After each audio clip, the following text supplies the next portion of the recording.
Graças a Deus, a paz do nosso Senhor e Salvador Jesus Cristo. Estamos aqui mais uma vez. Queria compartilhar uma palavra de Deus, livro de Isaías, capítulo 1, verso a partir do número 13, né? Que o Senhor está falando com o povo de Israel e condenando a sua hipocrisia. Olha o que diz o texto a partir do versículo 13: Não continueis a trazer ofertas vãs, o incenso é para a minha abominação, e também as festas da lua nova, os sábados, e a convocação das congregações. Não posso suportar iniquidade associada ao ajuntamento solene. Ou seja, Deus ele não estava mais resistindo, né? Resistindo o povo fazer, né, as solenidades, a adoração, prestar o culto, só que vivendo uma vida de hipocrisia, uma vida de pecado, uma vida de iniquidade, né? E o Senhor começa a condenar aqui no livro de Isaías. E ele diz, versículo 14: As vossas festas da lua nova e as vossas solenidades, a minha alma se aborrece, já me são pesadas, estou cansado de a sofrer. Pelo que, quando estendeis as mãos, escondo de vós os olhos. Sim, quando multiplicais as vossas orações, não os ouço, porque as vossas mãos estão cheias de sangue. É como a palavra de Deus mesmo diz, né? Obedecer é melhor do que sacrificar.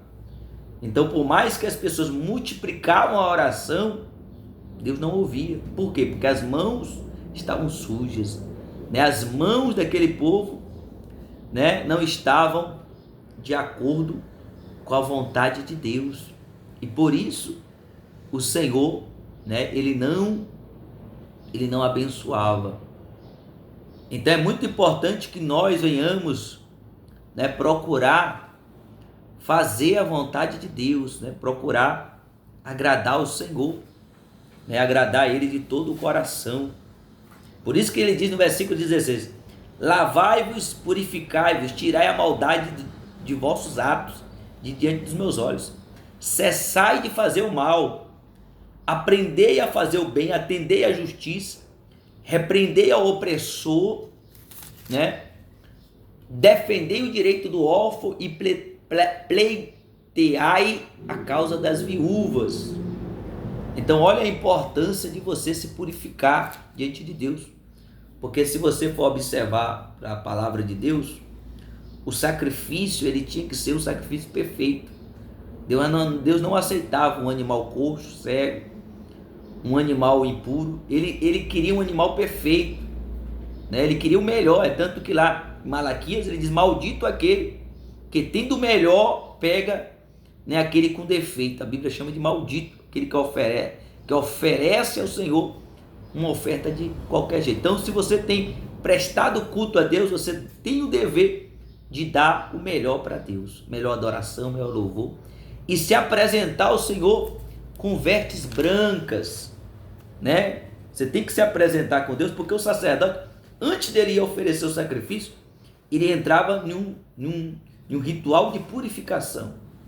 Ele se purificava para depois se apresentar diante de Deus. É por isso que o profeta diz: Ai de mim, porque eu vou perecer, quando ele viu a glória de Deus. E ele diz: Eu sou um homem de impuros lábios, mas o Senhor o tocou e o purificou. Então a gente tem esse compromisso, essa responsabilidade de se apresentar a Deus com o coração limpo, com as mãos limpas, né? E com certeza Deus há de abençoar. E olha o que diz, ele diz, o Senhor está dizendo aqui, aprender a fazer o bem, atender a justiça. Então nós temos que abandonar o mal e procurar aprender a fazer o bem. E na medida que nós procurarmos fazer o bem, aí o versículo 18 começa a se tornar realidade nas nossas vidas. Olha o que diz: Vinde, pois, e arrazoemos, diz o Senhor, né? Deus está chamando para arrazoar, ou seja, para pensar, né?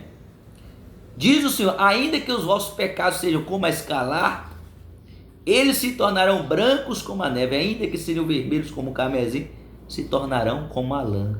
Mas para ver essa purificação, devemos fazer a nossa parte e procurar fazer a vontade de Deus. Na medida que você cessa de fazer o mal, como está no versículo de número 16, no versículo 17, aprende a fazer o bem, aí o Senhor vem e traz essa purificação, né? Ele tira, né, o coração, ele tira a sujeira, ele tira o coração de pedra, coloca um coração novo, e ainda que os pecados sejam vermelhos como carmesim, se tornarão como a branca lã. E aí, para fechar com chave de ouro essa palavra, olha o que ele diz no versículo 19: se quiserdes e me ouvirdes, comereis o melhor desta terra. Mas se recusardes e fordes rebeldes, sereis devorados à espada, porque a boca do Senhor diz. Então o Senhor coloca diante de nós a bênção e a maldição. Se nós formos obedientes, se quisermos, se quiserdes e ouvirdes, né? Se você querer ouvir a voz de Deus, você vai comer o melhor dessa terra. Por quê? Porque Deus vai purificar a sua vida. Então o Senhor está nos chamando aqui através dessa palavra. Ele está fazendo um convite para que nós venhamos viver de acordo com a vontade de Deus, e que nós venhamos prestar o nosso culto, a nossa adoração, entregar nossas ofertas, e que nossas ofertas, a nossa oração, o nosso clamor, a nossa vida possa ser recebida ao Senhor como cheiro suave às suas narinas, porque Deus não estava mais aceitando as ofertas, a oração, o clamor, as festividades, os cultos solenes, os sábados daquele povo. Por quê? Porque as mãos deles estavam contaminadas. Então que nós venhamos se lavar no sangue do Cordeiro, se purificar, né? Em nome do Senhor Jesus, viver uma vida de consagração ao Senhor, porque é isso que o Senhor está nos convidando através da palavra. Então a palavra de Deus hoje é Isaías capítulo 1, que você medite aí, né? Tira um tempo para meditar nessa palavra, e que o Espírito Santo venha falar cada vez mais, né, na sua vida, no seu coração, que o Senhor venha operar de uma forma extraordinária na sua vida, tá bom? Deus te abençoe. Deixa eu orar por você. Senhor, meu Deus e meu Pai, em nome do Senhor Jesus, eu oro por essa pessoa que recebeu essa palavra, que o Senhor venha transbordar no coração dessa pessoa a tua presença, a tua unção. Cria, meu Senhor, nesse coração a sede, o desejo, a vontade, meu Pai, de te servir, de te buscar. Que em nós, meu Pai, venha haver cada vez mais o desejo de estar na tua presença e oferecer o sacrifício perfeito, porque toda a honra e toda a glória é dada ao Senhor. Abençoa cada um que recebe essa palavra, e que vidas sejam transformadas pelo poder da tua palavra, em nome de Jesus. Amém. Deus te abençoe, fique na paz e até um próximo momento. Deus te abençoe, em nome de Jesus.